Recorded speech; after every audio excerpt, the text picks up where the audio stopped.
યમરાજા એકવાર આવ્યો, એક શિલ્પકારને પકડવા આવેલો. શિલ્પકારે શું બુદ્ધિ પકડેલી, પોતાના જ પૂતળા બનાવેલા 15-16. જમ જ્યારે આવ્યો ને તો લાઈનમાં ઊભો રહી ગયો, કોશ ગળી ગયો, 100 બમ.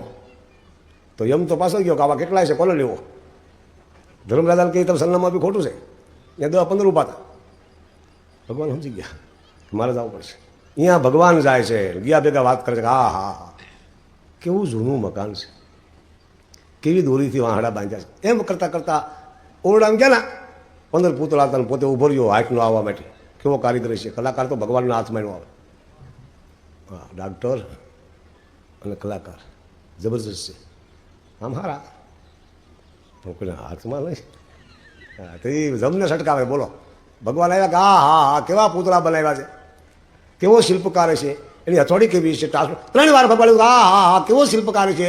ત્યાં હલ્યો કે મેં બનાવ્યા. ભગવાન કે તને જ ગોતું છું. હા, ક્યાંયથી છોડે નહીં, એનું નામ ઈશ્વર કહેવાય.